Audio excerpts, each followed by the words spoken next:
Dans cette vidéo, je vous donne 3 points de vigilance que vous ne devez absolument pas sous-estimer lors de toutes vos visites de prospection d'immeubles de rapport. C'est parti. Salut les investisseurs intelligents, c'est un plaisir de vous retrouver aujourd'hui dans cette toute nouvelle vidéo. Je sais que vous êtes un nombre toujours grandissant de personnes qui êtes intéressées par les immeubles de rapport. J'ai donc trouvé bon de faire cette vidéo en réponse à ces nombreux commentaires parce que lorsqu'on recherche un immeuble de rapport, il y a des points sur lesquels on ne doit absolument pas transiger et surtout des points sur lesquels on ne pense pas forcément à porter notre attention lorsqu'on va être en visite de prospection.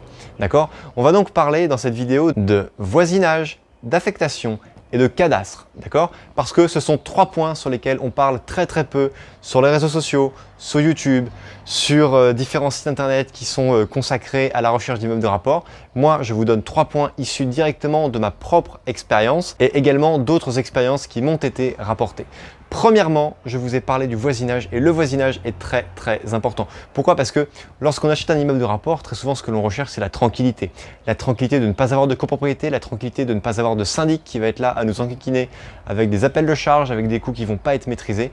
Alors que justement, tout l'intérêt de l'immeuble de rapport, c'est que vous êtes maître à bord, le seul et unique maître. Donc si vous voulez refaire la façade, c'est vous qui décidez du prix. Si vous voulez refaire les peintures des cages d'escalier, c'est vous qui décidez si oui ou non on les refait. Et vous n'avez pas besoin de vous enquiquiner, vous sélectionnez les entreprises que vous voulez, vous lancez les travaux quand vous voulez. Vous êtes le seul et unique maître à bord. Mais attention, parce que c'est là où le danger survient, c'est que lorsqu'on est propriétaire d'un immeuble de rapport, on se croit un petit peu tout permis. Alors qu'en fait, l'immeuble que l'on achète, l'immeuble pour lequel on va exploiter des appartements à l'intérieur, eh bien, il va être mitoyen avec des immeubles. Donc, imaginons un immeuble tout simple, comme je vous mets ici sur la photo, avec un immeuble voisin à droite et un immeuble voisin à gauche. D'accord? C'est pas parce que vous êtes vous-même sur votre lot cadastré et que vous êtes tout seul propriétaire de votre immeuble de rapport que vous ne devez pas faire attention à vos autres voisins. Pourquoi? Parce que si l'immeuble de droite, par exemple sur la photo que je vous mets, eh bien, est pourri en réalité de l'intérieur et qu'il y a des infiltrations d'eau qui sont liées à une mauvaise toiture de son côté qui coule dans votre grenier et donc qui vient enquiquiner votre locataire du dernier étage sous votre toit, eh bien, vous devez impérativement être attentif à ça. D'accord? Donc, vous devez vraiment faire très attention. J'ai un de mes élèves qui s'appelle Clément, qui est un de mes élèves donc, de la formation élite. Pour l'instant, j'ai 15 élèves dans ma formation élite. Je ne peux pas en prendre plus, désolé. Mais lui, il m'a expliqué pourquoi est-ce qu'il avait cherché à se former alors qu'il est lui-même issu d'une famille d'investisseurs, notamment son père qui a acheté pas mal d'appartements avant d'acheter un immeuble de rapport qui lui a coûté très cher. Alors au final, il s'en sort plutôt bien à ce qu'il m'a raconté, mais quand même, il a eu beaucoup d'écueils. Et qu'est-ce qui s'est passé? Il est exactement dans la configuration des immeubles dont je vous ai mis la photo. Ce qui s'est passé, c'est qu'il y a eu le mérule, donc c'est un champignon qui vient grignoter, c'est un champignon xylophage, c'est un champignon qui se nourrit de bois, qui est né dans une charpente humide dans un immeuble voisin. Et ce champignon est venu se répandre dans tous les immeubles attenant à celui-ci, dont celui du père de Clément. Et ce qui s'est passé, c'est qu'il y a eu d'énormes défauts, d'énormes problèmes. Le mérule est venu et a commencé à apparaître dans l'appartement sous la toiture du locataire qui était juste là. Et donc, il y a eu des travaux très conséquents et pendant très longtemps, le père a cru que le champignon était né dans sa charpente à lui, alors qu'en fait, elle était née sous la charpente de l'immeuble voisin. Donc, c'est quelque chose qui a coûté extrêmement cher parce qu'il y a eu des déclarations tardives d'assurance, il y a eu des frais qui n'ont pas été pris en compte et il a eu, c'était au année 2004 ou année 2005, il en a eu pour plus de 35 000 € de travaux pour refaire complètement la charpente et également avec des processus de traitement chimique et de pulsation d'air chaud, comme ça, parce que lorsque vous avez le champignon comme ça, avant ce qu'on faisait, c'est qu'on allait, et puis tous les 10 cm, il fallait faire un trou dans la charpente pour injecter un produit pour tuer le champignon, et encore les résultats n'étaient pas garantis. Aujourd'hui, ce que l'on fait, c'est qu'on vient souffler de l'air très chaud, de l'air à plus de 70 degrés, et la charpente ou l'appartement infesté doit rester à plus de 70 degrés pour tuer le champignon. Alors c'est 70 degrés où vous n'êtes pas obligé de tout déménager dans l'appartement, mais vous devez retirer tout ce qui craint, tous les appareils high-tech, la télé, vos ordinateurs, l'hi-fi si vous l'avez, enfin tous les appareils électromagnétiques qui peuvent souffrir de la chaleur doivent être enlevés. En revanche, tout ce qui est lit, matelas, vêtements, etc. peuvent rester à l'intérieur. Juste une petite info que j'ai eue si jamais ça vous arrive. Vous devez savoir que l'immeuble, les immeubles voisins sont excessivement importants par rapport aux infiltrations, par rapport aux éventuels champignons, d'accord? Vous vivez, vous êtes collé à eux, c'est un peu les frères siamois de votre immeuble, donc vous dépendez un petit peu d'eux, d'accord? Donc faites toujours très attention au voisinage. Je vous dis pas ça pour vous faire peur, hein. Ce que je vous dis là, c'est vraiment un cas qui est rarissime, mais quand même, ce sont des choses qui peuvent arriver et je tiens bien sûr à ce que vous soyez prévenus parce qu'il vaut toujours mieux prévenir que guérir. Si vous avez trouvé que ça, c'était une information importante, je vous remercierai de bien vouloir liker cette vidéo. Ensuite, le deuxième point que je voulais voir avec vous, c'est au niveau de l'affectation, de la destination des locaux.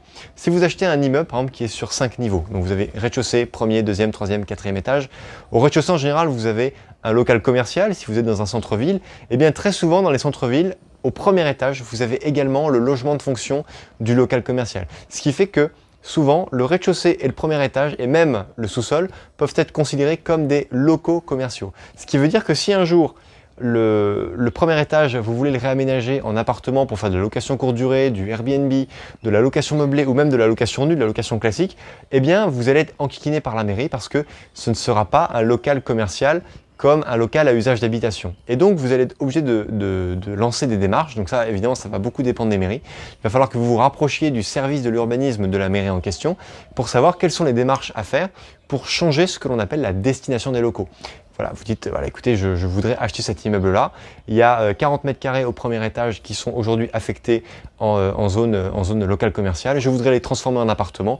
Comment est-ce que ça se passe? Eh bien, vous avez beaucoup de mairies qui vont considérer qu'un changement de destination, ça veut dire qu'il va y avoir comme une création de surface, alors qu'en vrai, on ne crée pas, mais en tout cas, une création de logement. D'accord?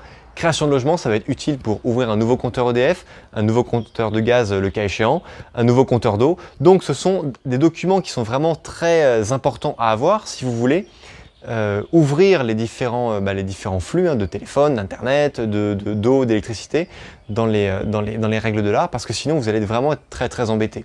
Si vous n'avez pas le document de la mairie qui vous autorise ce changement de destination, vous risquez vraiment d'être bloqué et parfois les mairies autorisent le changement de destination à l'unique condition que vous achetiez dans les environs. Parfois il y a un périmètre de 100, 200, 300, parfois même 500 mètres autour de l'appartement que vous achetiez une place de parking.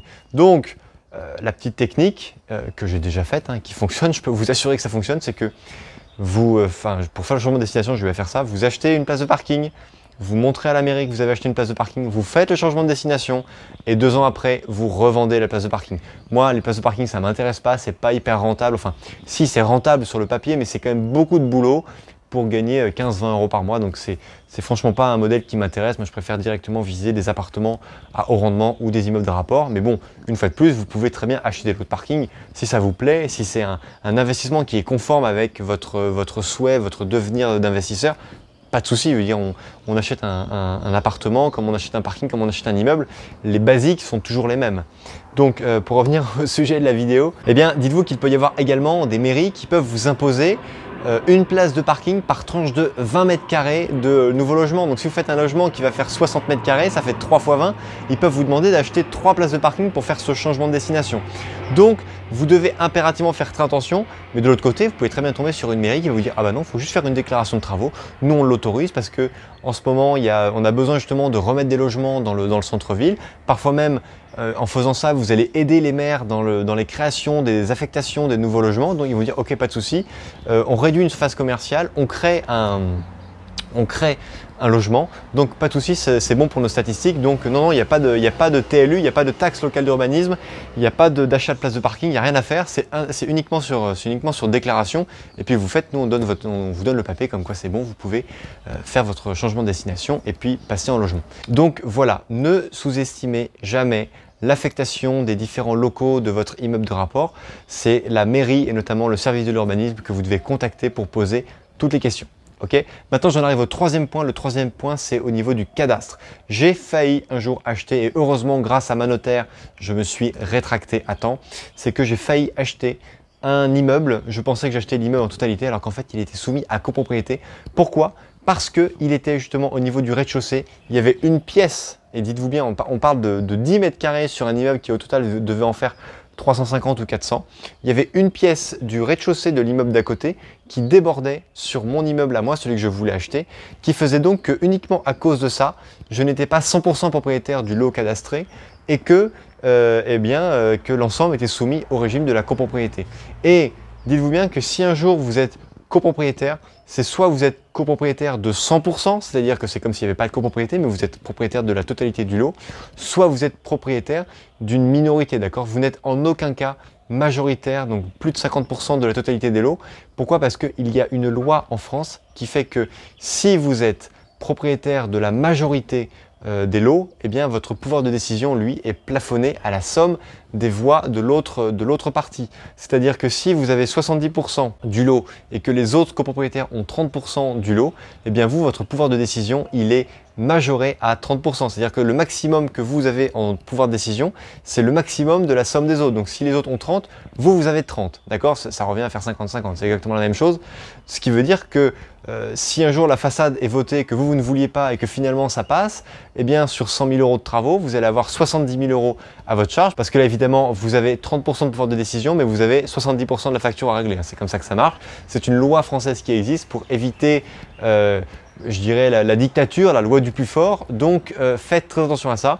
Si vous achetez un immeuble de rapport, soit vous êtes majoritaire mais vous avez 100%, soit vous êtes minoritaire. D'accord? Il faudra toujours que votre pouvoir de décision soit proportionnel au coût que vous allez payer à votre part dans les différents coûts de la copropriété. Ce qui veut dire que dans une grande copro, vous pouvez tout à fait acheter des lots d'appartements du moment que vous n'êtes pas majoritaire. C'est ok, c'est bon, ça passe. Et donc par extension, ce qui veut dire que si vous achetez des lots entiers d'appartements dans de très grands immeubles, bon bah tant que vous n'êtes pas majoritaire, c'est bon, ça passe. Ça veut dire que si vous avez 40% de l'immeuble, eh bien vous allez avoir 40% du pouvoir de décision, mais également 40% des factures, ce qui est correct. D'accord? Donc n'oubliez jamais, lorsque vous faites un immeuble de rapport, regardez les immeubles mitoyens, regardez le voisinage, regardez également l'affectation des locaux et regardez également quelle est la part du lot cadastré que vous avez pour ne pas avoir d'écueil. Chers amis, cette vidéo est terminée. N'hésitez pas à liker, à vous abonner à la chaîne si ce n'est pas déjà fait, à partager cette vidéo si vous pensez qu'elle peut aider un de vos proches et surtout dites-moi en commentaire ce que vous regardez vous de votre côté lorsque vous faites un investissement d'un immeuble de rapport pour que vous puissiez tout simplement aider la communauté toujours grandissante des investisseurs intelligents. Je vous remercie beaucoup d'avoir suivi cette vidéo en totalité. N'oubliez pas que crise ou pas crise, on fait la route ensemble. Ciao!